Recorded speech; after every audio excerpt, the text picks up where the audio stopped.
إن الحمد لله نحمده ونستعينه ونستغفره ونعوذ بالله من شرور أنفسنا وسيئات أعمالنا فمن يهده الله فلا مضل له ومن يضلل فلا هادي له أشهد أن لا إله إلا الله وحده لا شريك له وأشهد أن محمدا عبده ورسوله لا نبي بعده فيا جماعة المسلمين رحمكم الله اتقوا الله حق تقاته واعلموا أن الله قال في القرآن الكريم أعوذ بالله من الشيطان الرجيم بسم الله الرحمن الرحيم إن الله وملائكته يصلون على النبي يا أيها الذين آمنوا صلوا عليه وسلموا تسليما اللهم صل وسلم وبارك على نبينا محمد وعلى آله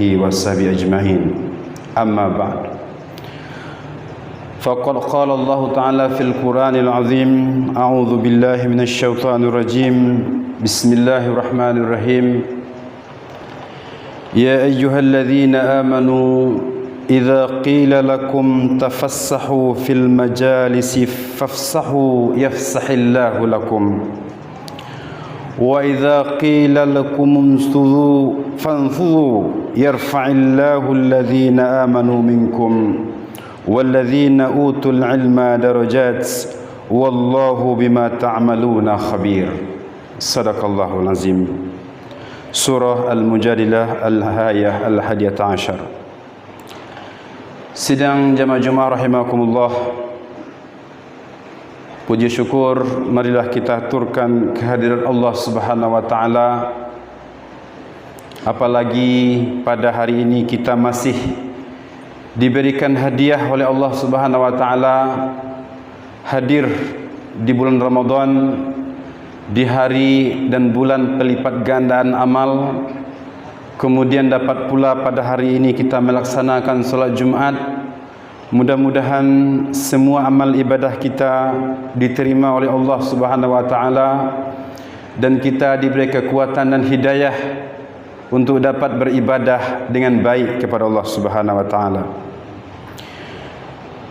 Salawat beriring salam marilah kita haturkan kepada Nabi kita, Nabi besar Muhammad sallallahu alaihi wasallam, yang telah memberikan kepada umat manusia panduan yang sangat lengkap, yang jika panduan itu berupa Al-Quran dan hadis dipegang oleh umat manusia, maka dijamin mereka akan bahagia lahir dan batin, individu dan masyarakat lahir dan batin akan dijamin kebahagiaannya. Dari ayat yang khatib bacakan tadi, surah Al-Mujadilah ayat 11, Allah Subhanahu wa taala berfirman, hai orang-orang yang beriman, apabila dikatakan kepada kamu, berlapang-lapanglah kamu di tempat dudukmu. Jika ada diperintahkan kepadamu, berlapang-lapanglah kamu di tempat dudukmu, di majlis-majlismu, fafsahu, maka bersikaplah kamu berlapang-lapang. Yafsahillahu lakum, maka Allah akan melapangkan kamu. Wa idza qila lakum wa idza qila ansuzu, dan apabila dikatakan kepadamu berdirilah, maka berdirilah kamu.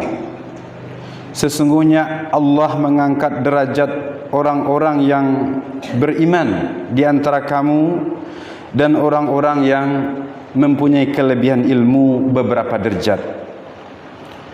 Wallahu bima ta'maluna khabir, sesungguhnya Allah Maha memberitahu dengan apa-apa yang kamu kerjakan. Sidang jamaah Jumaah rahimakumullah, ayat ini berbicara tentang sikap bermasyarakat. Sesungguhnya kita datang ke dunia ini untuk duduk. Di mana-mana pun itu tempat kedudukan, baik dalam majlis maupun dimanapun. Dan dunia ini serba terbatas. Memang diciptakan dunia ini oleh Allah serba terbatas. Dan kedudukan itu merupakan takdir bagi seseorang. Wa faddala ba'dukum min ba'din. Allah memberikan derajat yang berbeda-beda untuk sebagian kamu.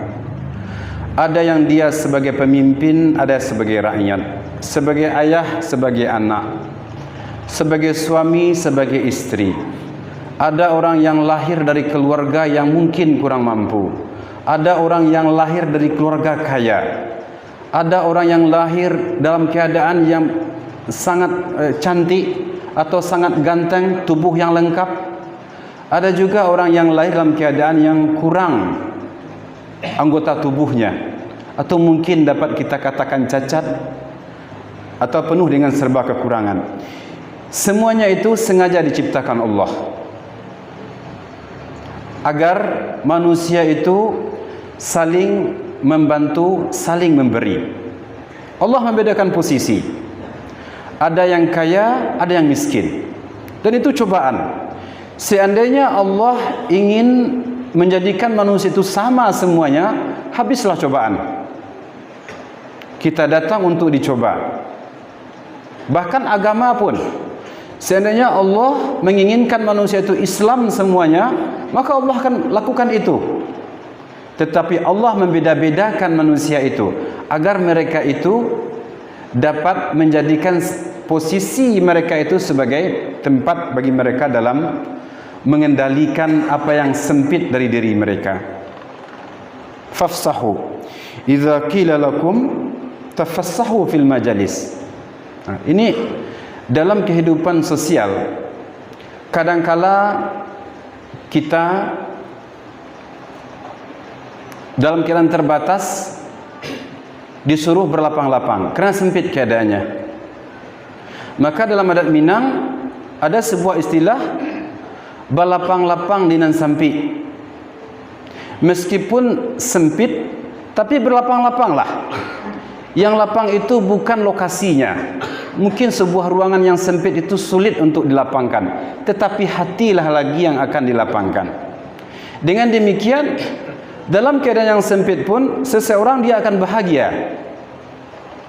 Apabila kita dalam kesempitan lalu kita lapangkan hati kita, maka kita akan bahagia. Sesungguhnya dunia yang diciptakan Allah ini sangat sempit. Sangat sempit.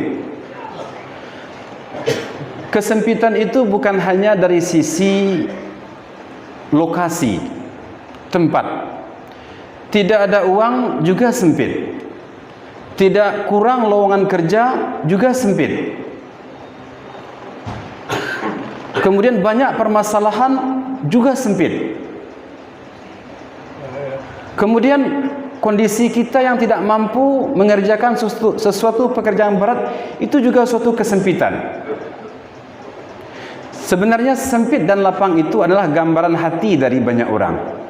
Ada orang yang bisa menghadapi dunia itu dengan kelapangan hatinya. Bahkan betapapun lapangnya dunia ini dari sisi lokasinya, orang bisa. Makanya dalam difirmankan Allah, orang yang tersiksa di suatu daerah, kenapa mereka tidak pergi pindah saja? Pindah saja dari tempat itu, padahal bumi yang diciptakan Allah itu sangat luas. Itu menunjukkan kita harus mempunyai suatu kelapangan hati. Nah, ini bahkan para ulama mengatakan atau al-hikmah mengatakan, tampunglah dunia yang sempit ini dengan hatimu yang lapang selapang cakrawala. Sesungguhnya hati kita ini lebih lapang dari dunia ini, selapang cakrawala, alam raya. Dan dunia sesempit apapun bisa ditampung jika hatinya bisa menampung untuk itu. Nah, ini idza qila lakum tadi, ya, berlapang-lapang itu untuk maslahat. Jadi ada maslahat untuk berlapang-lapang, maslahat jamaah dalam kehidupan sosial. Kita berlapang-lapang. Kepentingan publik, kepentingan masyarakat di atas kepentingan individu. Tetapi serampangan mengatakan kepentingan sosial di atas kepentingan individu juga tidak bisa. Ada batasannya. Seperti itu.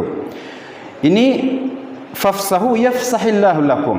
Jika kamu bersikap lapang terhadap kesempitan yang ada tersebut, maka Allah akan melapangkan kamu.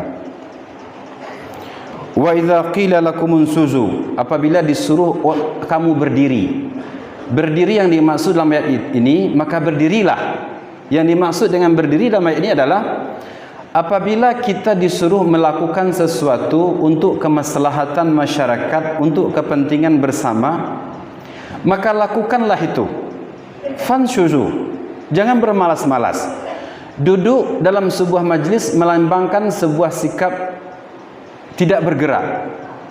Kemudian ketika kita disuruh bergerak, setelah melakukan sebuah rapat, setelah melakukan kesepakatan, kita harus berdiri, kita harus mengerjakan itu. Wa idza qila lakum fansuzu, berdirilah kamu. Ini tafsir yang ditafsirkan oleh para ulama dalam berbagai kitab tafsir, yang ayat ini juga disandingkan, dihubungkan dengan selanjutnya, yarfa'illahu alladhina amanu minkum walladhina utul ilma darajat. Dalam majlis pun berlaku suatu kaidah menghormati pemimpin kaum. Siapa itu pemimpin kaum? Dalam sebuah majlis, ya, ini aturan yang dibuat oleh Allah Subhanahu wa taala. Allah mengangkat derajat orang-orang yang beriman dan derajat orang-orang yang berilmu. Orang yang beriman dan berilmu yang dimaksud di sini adalah umara dengan ulama. Makanya ketika dalam rapat, ya, kita kalau merasa tidak pemimpin kaum, ya, jangan duduk di depan. Ya. Dan orang yang pemimpin kaum pun harus duduk di depan, karena dialah yang akan memimpin, dialah yang akan bertanggung jawab memimpin rakyatnya, memimpin masyarakatnya.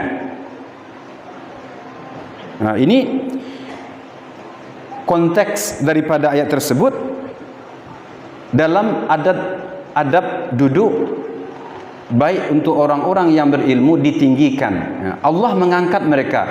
Oleh karena Allah mengangkat derajat orang yang berilmu, maka dalam kehidupan sehari-hari kita juga harus mengangkat derajat mereka.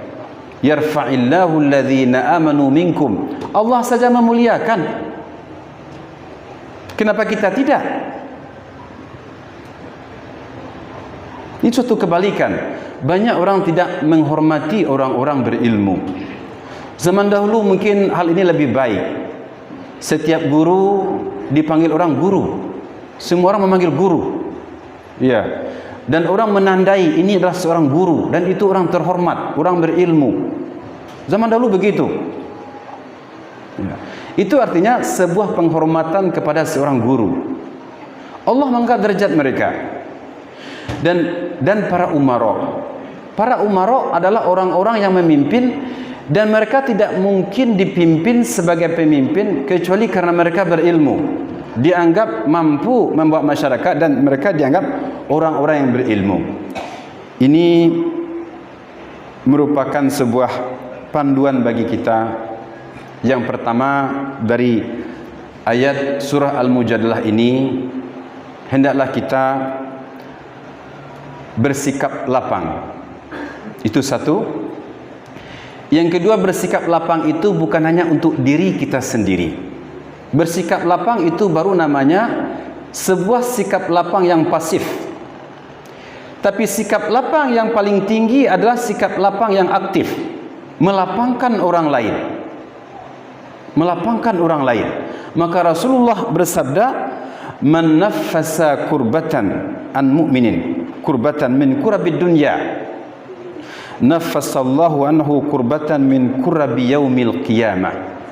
Barang siapa yang melapangkan dari seorang mukmin suatu kesulitan, suatu kepayahan, maka Allah akan melapangkan dari orang yang melapangkan itu suatu bencana kesempitan nanti di hari akhirat. Min kurabi yaumil qiyamah, di padang mahsyar. sampai dia masuk ke dalam surga. Kemudian, dan orang-orang yang man yassara an mu'sirin, dalam hadis riwayat Muslim, dan barang siapa yang memudahkan seseorang yang dalam kesulitan, Allah juga akan memudahkan kepada dia seluruh permasalahannya di dunia maupun di akhirat. Dunia diciptakan sempit, maka berlapang-lapanglah kita. Dan dalam keadaan seperti itu, jika Allah memberikan kita kelapangan, beri pula lah orang lain kelapangan. Maka orang-orang yang tidak mau membayar zakat, tentu orang yang terkutuk. Ya, zakat wajib. Dia punya kelebihan, dia punya kelapangan. Masih banyak orang punya kesempitan dalam hidupnya. Dan Allah sengaja membuat ada yang berlebih rezekinya, ada yang kurang. Yang berlebih hendaklah memberi yang kurang. Itu juga suatu ajaran berlapang-lapang dalam kesempitan. Allah menetapkan manusia itu berbeda-beda, posisi berbeda-beda. Tidak mungkin sama.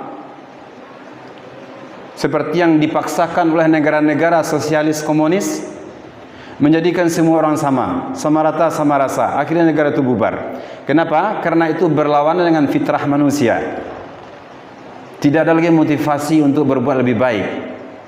Dalam suasana kebebasan, dalam suasana perbedaan, dalam suasana keberagaman, kita bisa saling berlomba untuk mendapatkan kebaikan. Mudah-mudahan khutbah yang pendek ini dapat memberikan hidayah kepada kita untuk bersikap lapang dalam hidup ini, memberi kelapangan untuk orang lain, maka Allah akan memberikan kepada kita kemudahan dan kelapangan di dunia dan di akhirat. Fa'tabiru ya ulil absar la'allakum turhamun.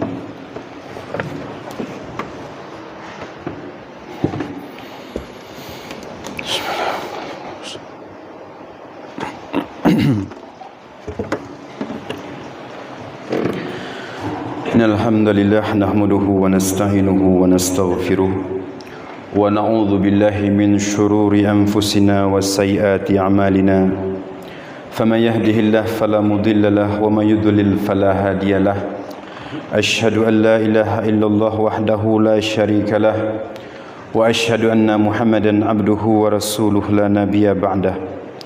Allahumma salli ala sayyidina Muhammad wa ala alihi wa sahbihi ajma'in كما صليت على إبراهيم وعلى آل إبراهيم وبارك على محمد وعلى آل محمد كما باركت على إبراهيم وعلى آل إبراهيم في العالمين إنك حميد مجيد. فيا جماعة المسلمين رحمكم الله اتقوا الله حق تقاته ولا تموتن إلا وأنتم مسلمون.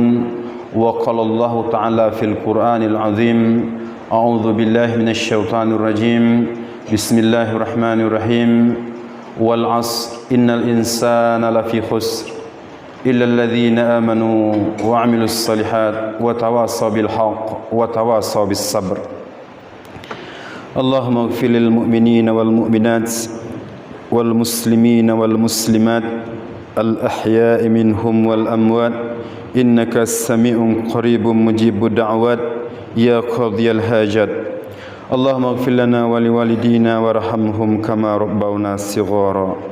اللهم أعنا على ذكرك وشكرك وحسن عبادتك.